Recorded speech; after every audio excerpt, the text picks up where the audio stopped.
Good morning, good morning. Welcome to another episode of the Early Birds podcast. And today we have a special guest, good friend of mine, Tom Ahles, owner of Edge Financial. Sir, how are you doing today? Doing wonderful. I was excited to come join you this morning as I've listened to your podcast, like the energy. It always gets me motivated for the day and just a good ally in the industry. So love to see your office here and come and no wonder you're successful. I see the work that's put in and just excited to be here. You know, you talked about your motivation getting going. Well, guys, it's 6:11 a.m. and Tom is here, ready to go, ready to grind. You got a long day ahead of you. How was that journey into Michigan? Pretty good. It was, we have 60, I think I had 66 team members coming to lovely Pontiac, Michigan for one of our custom visits that we do for UWM, where we're bringing our team members out and helping them get acclimated to the broker channel. So we got about, I think, out of the 60 some, like the majority of them are all coming from retail. So making sure that we get a chance to meet them, making sure they get to learn some of the secret sauce that's going on out here in Michigan, and just spending some time together and getting better. You know, it's crazy how Michigan became like the mortgage mecca of the world. They talk about that a lot. It's like, why Michigan? Yeah, I've asked myself that many times, and I think I know the answer. But I don't know. I could be wrong. But to me, it was like you watch the auto industry collapse here, and then you not only have a lot of good talent, you also have a lot of good office space too for fairly cheaper for massive corporations, I think, to come in and revitalize the community. So it definitely is the mortgage mecca. I mean, I don't know. There's not another place in the country that has more mortgage origination centers than Michigan. I agree 100%. So listen, guys, with this podcast, you know, what we focus on is really the past, really how you got to the place that you're in. Not everybody knows you that's going to be listening into this podcast, but it's about your journey. And the one thing I love about Tom is I remember entering the broker space not many years ago, been in the mortgage space together 10 years, but broker space roughly 3. And I remember how just open you were off the bat. And I was a little nervous of it at first because you just never know. And then you and I start to connect, and it's like, oh my God, this is a culture of collaboration, of cooperation. You're a genuinely good person. And the reason I want to talk about this a little bit is your journey's a special one. You've shared some with me. But can you walk us through just how you got started in the industry, where everything began, and you transitioning into that role that you're in today? Yeah, absolutely. So never had aspirations to be in the mortgage industry per se. I grew up in Akron, Ohio, and after a lot of my friends were going to college and they had their mindset on what they were going to do with their career, I was uncertain, right? I knew that school wasn't always the best for me, although I loved to learn. I wasn't always the best student, but I had more of an entrepreneurial mindset to where when I even looked at it from, okay, you're going to take on a couple $100,000 in student loan debt to make $60,000 or $70,000 a year. And right out of high school, I was working as a barback for a nightclub chain. And right when I turned basically 18, graduated high school, they promoted me to a manager. And that was in the East Bank of the Flats in Cleveland, and I was having a good time. I mean, to me, it was, at that point, the hustle and really, you've got a short amount of time to make all of the money for the company, and I just liked it. Like, to me, I still, I think if I could go back and take a job, it sounds weird, but I like cooking. I like running busy things. And when I say cooking, like being a chef in a busy restaurant, like the pressure that creates, I've always enjoyed. So, speed it up just a tad bit, that location, they were shutting it down. And the owner of, it was Banana Joe's nightclub.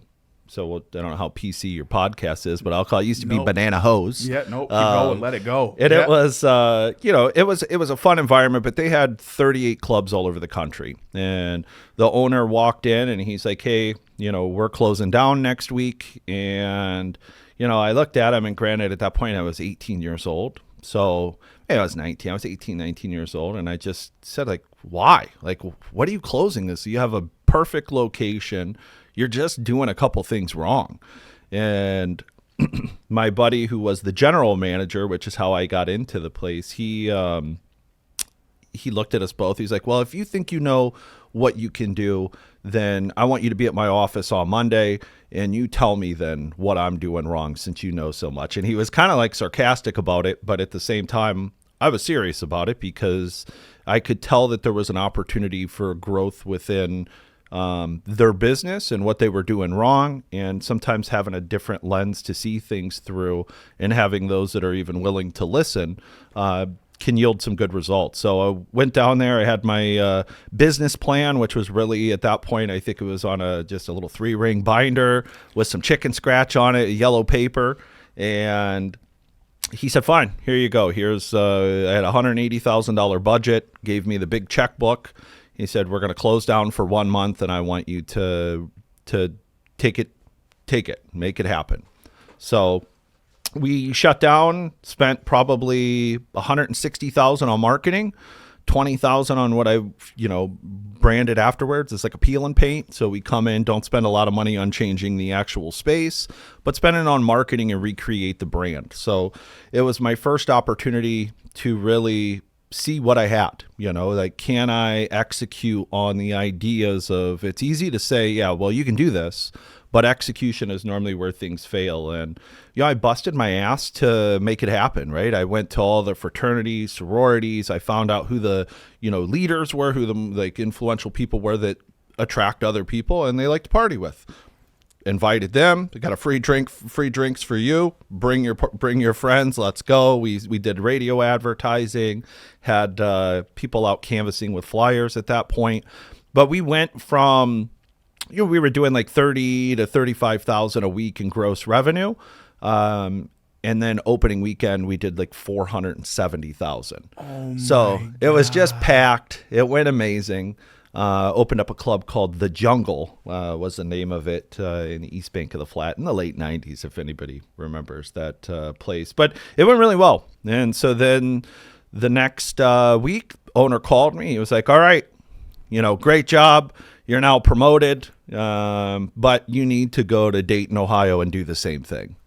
So at that point, I was 19 because I remember I was nervous. One, they never asked me my age, and I'm like, oh, shit, I have to order, $50,000, $60,000 worth of liquor, and I can't even buy a drink myself. But I didn't, to me, I want to say that I overcompensated, but I knew that there were things that could affect me in being successful that I didn't have control over, and that was my age. Just like, there's people that have it and say it's, everybody has the card stacked against them in some way or another, but it came down for me that I knew I had to work harder and I had to execute on what had to happen. So I went down to Dayton, Ohio, and I had to fire the general manager. I had to have the safe drilled, do a money count, and then do the same thing there. So we basically shut that club down for a month after I figured out that the brand there was just exhausted, because most of those establishments only last maybe 2 years. You get the hot new place and then it fizzles out. Mm-hmm. So, and the problem was most all of those larger commercial spaces required a 10-year lease.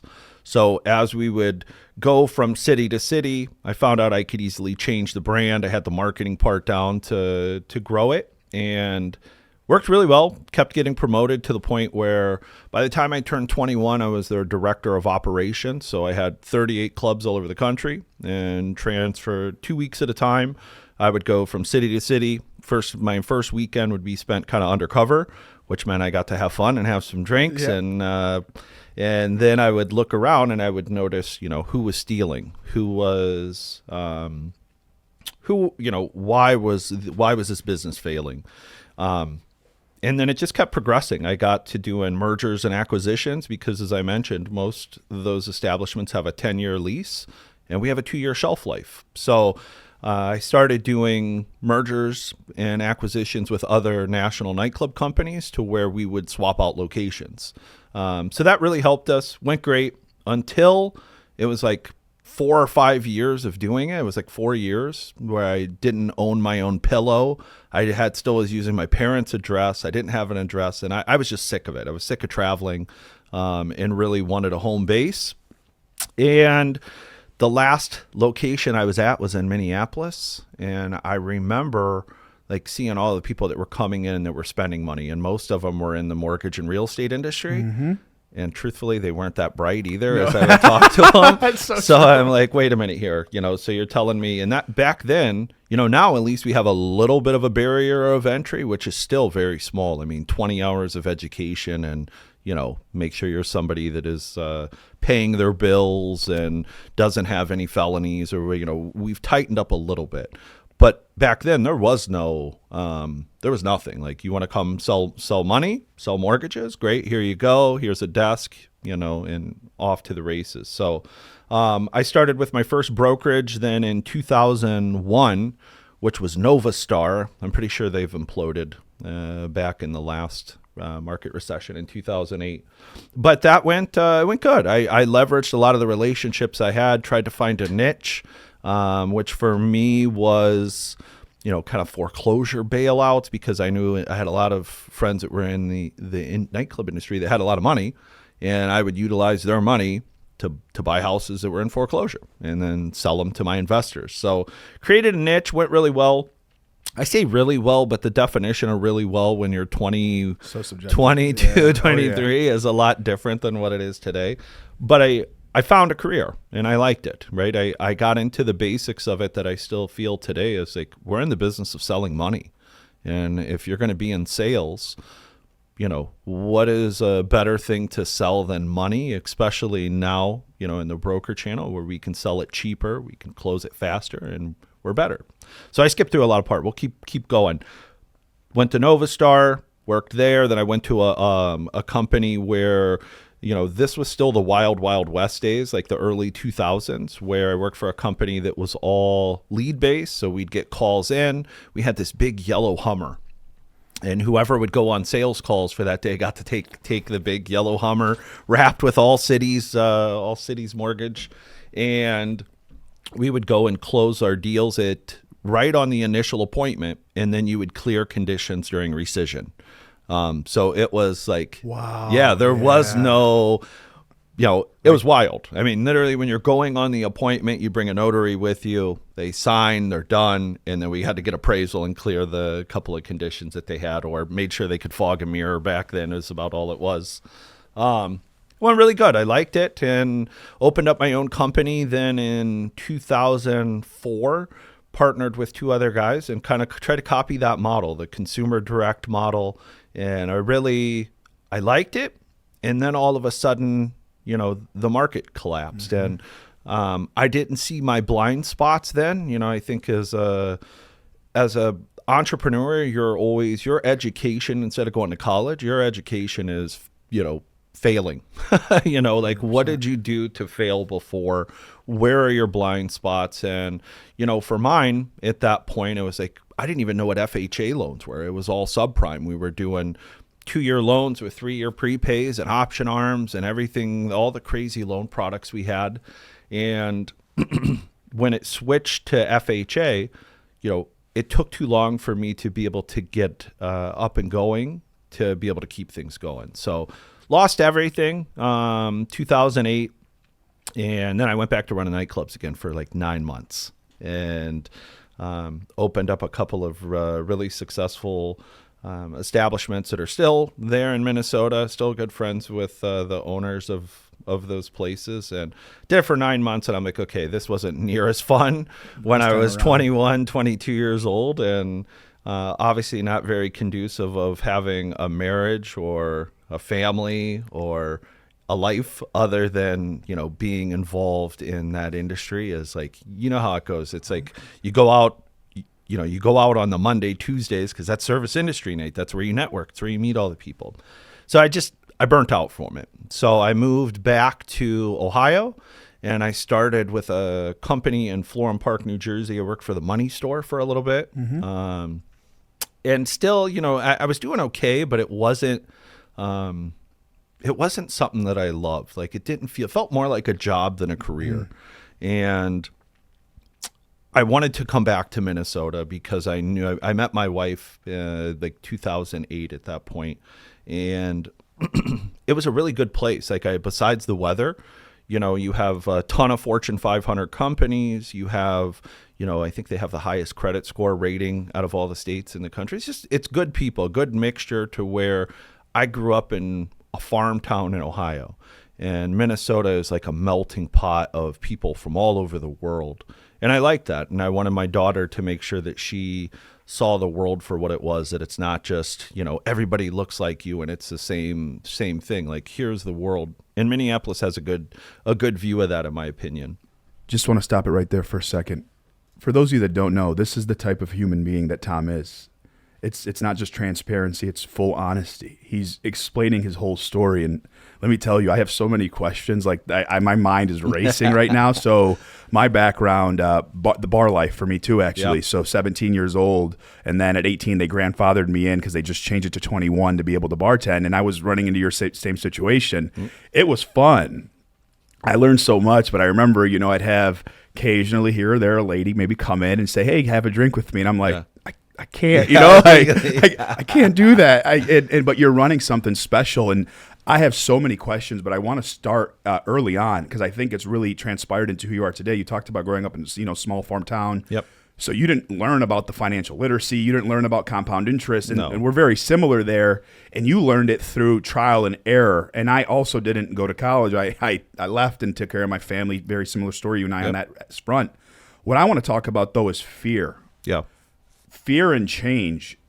I don't know what it is, but you didn't care or fear nothing when you were 18, 19, going up and getting $160,000 and telling the owner of a nightclub. And those, I don't know, for those of you who've met owners of nightclubs, not all of them, some of them got a little bit of an ego. Yeah, just a little. Little ego. Where did that come from? The no fear. I mean, how do you even start to even teach somebody that? Yeah, it's funny because growing up, I worked a lot with my grandfather who just did construction, and he coined the name for me, Little Boss Man, right? Because for even then, I was much more of like when he would tell me to do something, I would tell him, well, hey, I think it doesn't make sense. Do it this way. And he would, back then it was like I'd probably get slapped in the head.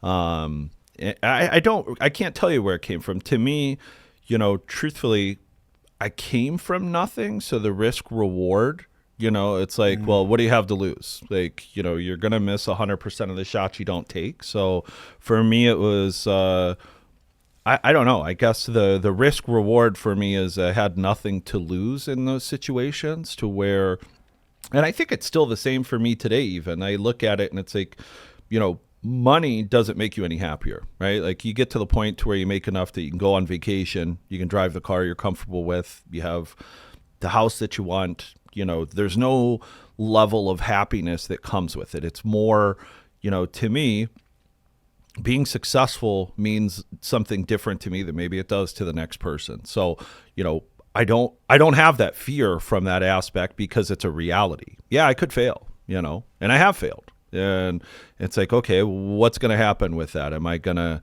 I'm not doing things that are going to risk my life. No. So it's not a life or death. It's like, okay, if I fail, then I get to I get to rebuild. I get to learn something. Now, at this point in my career, I don't want to fail anymore because it's a hell of a lot harder to rebuild in your, in your 40s. And plus it was painful. I mean, I think, even 2008 going back to, living by my parents and needing to, as an adult be vulnerable enough to say, hey, Dad, can you help me with, I need help with my cell phone bill, or, that's where it was. It was all or nothing. You talk about pain, you said the word pain, and I believe in it so much. I remember I was fortunate to get into mortgages at 21 years old, and I started making a lot of money at 21, 22, and burned through so much early on, not coming from money or anything. And then you finally learn who you are, right? And you talked about that pain and that structure. For you, when it comes to pain and when it came to getting through 2008 and getting through all of that and being vulnerable, how difficult was that? And then more importantly, the part I really want to learn about with you is, how do you not go into a victim mentality like so many people do and say, you know what, this pain hurts, but this pain's on me and I know how to get out of it. I'm not going to blame other people. Where do you go to get into a place like that? Yeah. you're good at drawing out questions, because I can't say that I've even identified that. I mean, to me, I think it even goes back to my childhood, right? Like, my biological father wasn't really a part of my life. And when I realized, like, I was calling him on my birthdays, on Christmas, I kind of realized at that point that even relationships are optional for those that are, reciprocal. So, when you talk about the pain of, loss, I didn't really lose anything. To me, it's more, I learned something, and I'm hard-headed. So sometimes it takes me to learn by having something that I do like taken away from me. Just like a kid, if your kid's acting up and you take away their toy or it's their cell phone nowadays, well, they're going to think about it. And like, okay, I don't want that to happen again. So it's more, I hear the question of, why not blame somebody else or something else? And there's always that option, but it never allows you to grow, right? It's like, I can look and say, man, I'm so pissed that the market collapsed. This happened, this happened, this happened. But instead, for me, especially with now what I've done with Edge, is I have a recession-proof company now. We just are kind of coming out of one or in one. Who knows, right? We see companies closing today that were highly successful mortgage businesses. That why are they closing? Why are they losing money? And I look back at how I was running even my business then, and I would have not have gained that knowledge if I didn't go through that experience, right? Of understanding, how important it is to take care more of your infrastructure, the house of the business, before, you're taking care of everybody else. And that's my, me, I like helping others, right? So when I have, at that point in 2008, when we had 100 staff, I'm going into my 401k, I went into my retirement, I went into, mortgage the house. I mean, I did everything I could to take care of everyone else. And then what I realized, and I needed to learn that way, is now I can't help anybody, compared to, I think our structure on how I've built things now with our company is the house isn't going to fail this time, right? Because there are, at this point, we have about 650 team members, 550 roughly originators, but their families rely on me to make those decisions. So it's even, when times are tough right now, hey, can I get an advance of $5,000 or $10,000? I'm comfortable saying no now, even though I care about them and I don't like to see them struggling. But the reality is, they got to look in the mirror, right? Mm-hmm. I mean, there's a gentleman who hopefully I get to come join me at some point, but he works for Fairway right now in Cleveland. He was my manager when I worked at the money store in Cleveland, and he was really influential to me because he put a mirror in my cube, and he's like, hey, I want you to know who's in charge of the problems you have. And he put the mirror in my desk, and it was like a smaller mirror, but you're in a freaking cube, so it's like I'm either staring at my computer or I look to the side and I'm looking at myself. And he was like, if you don't have enough business, here's who to talk to. Wow. So for me, like, it resonated with me because it's factual, right? I mean, there's people that are struggling right now, but there's a lot that aren't. And, what is the differentiator between those that are doing and those that aren't? It's smiling at 6 a.m. to do a podcast. That's it. I'm serious. Yeah. That's, what's crazy. And I'll say, men specific on this, and this is why I'm so fascinated. So many men deal with mental health issues, but they don't like to talk about it. I've shared my journey now with people. I don't talk about it much, but I've been more comfortable now sharing. And it's crazy how many people I've been able to like impact and touch. And I've had people come up to me and say, thank you for talking to me about your mental health issues and what you deal with and struggle with. And so the reason I'm asking you this so much and why I'm so fascinated is so many men out there correlate success to what they have in their bank account. Yep. And when they lose it all, and you said that word multiple times, right? You lost it all. Yep. And you really lost it all. And now, thank you for even sharing about the 401k. I didn't want to touch on it if you didn't want to, but you did. Like, he lost it all. All of it was gone. It was no longer there. And instead of sitting there trying to figure it out and lose his mind and not try to figure it out, he said, okay, I'm going to go to the bar business for 9 months. I'm going to go back to doing something that he thought he no longer had to do anymore. simply because he's a man that's going to figure it out. He didn't tie everything to what he had at that time. And sure enough, it turned into something so special for you. And you run an unbelievable business, National Broker of the Year, Edge Financial. And I was celebrating like crazy for you. You know, we all were, because of the human being that you are. Even though I'm competitive, don't get me wrong. I wanted to win, right? But it's you winning. I was like, all right, like that's a person that I want to see succeed just because of your story and your journey. And so now you've turned this into something spectacular. And more importantly than that, the type of man you are, the husband that you are, the father that you are, plus the businessman that you are, and then even the athlete that you are. I know you do some of these crazy events. How do you manage all of that, everything that you've gone through? And now you manage, you know, father, you manage being a husband, you manage business, you manage your health. How does that all come in line? Because when I call you, it's always a smile on that face, man. And it's something special whenever I give you a call. You know, it's funny because I think a lot of people ask that, but there really isn't. I don't know how to say it besides it's the same as you. You know, like what drives you to wake up in the morning? Are you somebody that I dread my day? You know, or like to me, I'm super excited to get up and have my first cup of coffee. You know, and then from there, I'm excited to like everything is an opportunity, right? So instead of I have to. It's been like I get to, you know, and I think a lot of it, even when the whole market collapsed and then I did that, I spent 8 years sober completely. Like I didn't drink from 2011 to 2019 to where, you know, I had to kind of learn some things about myself. And part of that was like really finding the joy in every aspect in life, right? I mean, it's there's some people that don't get to wake up today not in pain. Yet those that wake up not in pain aren't happy that they're not in pain because they're not thinking about it. So to me, it's been, I don't know. I would say maybe medicine helps a little bit too, because I don't want to say I have like mental things, but I mean, there's some things you got to go and get checked out, make sure your levels are right on all different things to, you know, being open enough to look at those and do it. So yeah, it's been, to me, every day is an opportunity. So how do I manage all of that? It's really easy because it's not like it's a task. I don't dread, you know, even leaving work a little bit early on Tuesday nights. Normally I work really late on Mondays. Monday's my hardcore day just to make sure my week's straight. But Tuesday, I know I'm home at 6:00. I'm having dinner with my wife and daughter. We watch this episode called Good Doctor on Hulu. Great show. You know, my daughter loves it. I love it. And that's like, I love it. That's the time. Now, granted, there's times where they probably get frustrated because I'm like, hey, I got to get this email real quick, or I have this.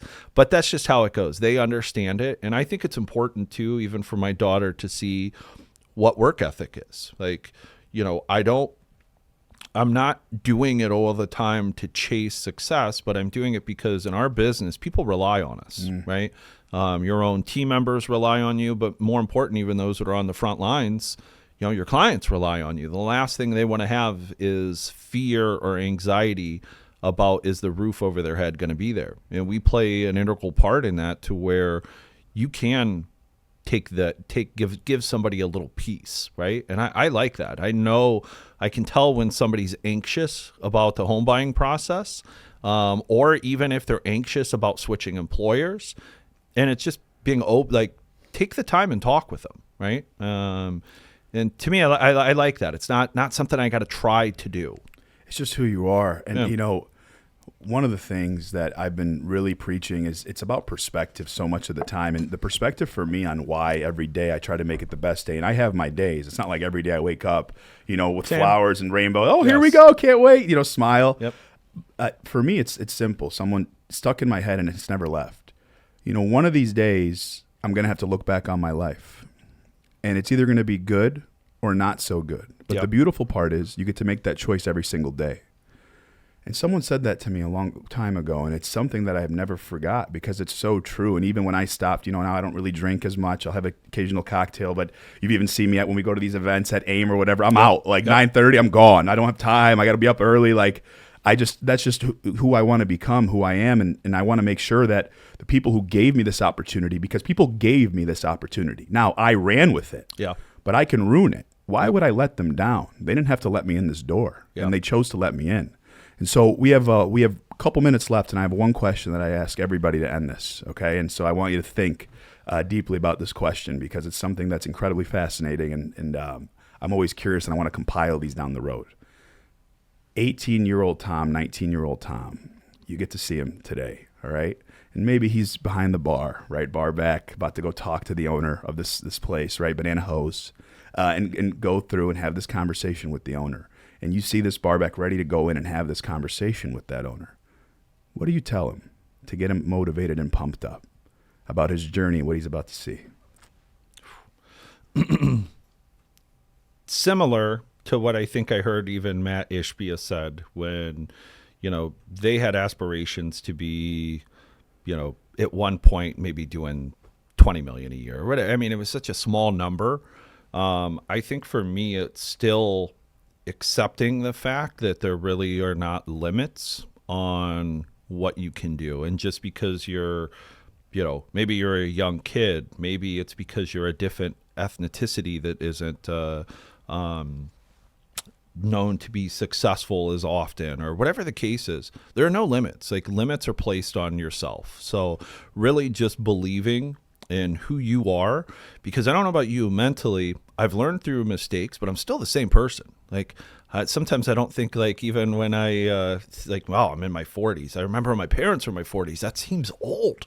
But I feel the same. And I think that besides the experiences, it's been, realizing to not limit yourself on what your goals are, right? It's okay to have stages and goals, but not to set goals for, like, even that situation. My goal, when I was walking up to that gentleman and saying that, my goal was really to help him. One, I thought I could do it, but two, it was to help him. So I don't know where that's going to be. I have a feeling you and I will be friends for a long time. Yeah. 10 years from now, I don't know. I don't have like an end goal, right? My goal really is to just try to do better than I did yesterday, right? When I wake up, it's like, okay, what did I do great? What could I improve on? And even at that point, what I would say to him is, don't limit yourself, and know your value, because a lot of it for me was always, I would say, insecurity at that age of trying to prove myself. And that can be good in some ways, but in some ways it can be bad. Just be confident and execute on what you're doing, because the majority of people have aspirations, but they don't have execution. Mm-hmm. And it's fairly, in my opinion, it's fairly easy to execute. I write it on a pad of paper, and it doesn't get crossed off until I execute it, right? And it's, I don't know about you, but if I have that list of paper, like, that's what keeps me up at night, knowing, all right, I left today and I did half of the shit that I wanted to do. No formulas, no crazy computer programs, a pen and paper, huh? Yeah, just pen and paper. Listen,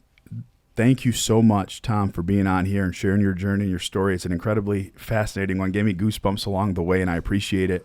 For those of you, thank you so much for tuning into the Early Birds podcast. And if there's anything you take from Tom, if you're newer into the industry, or if you're just trying to figure out life, whether you're in the industry or not, take it one day at a time. And do me a favor, stop shaming yourself. It's okay. It's going to be great.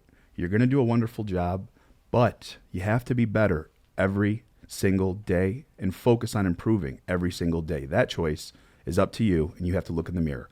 Thank you. This is another episode of the Early Birds podcast. Take care.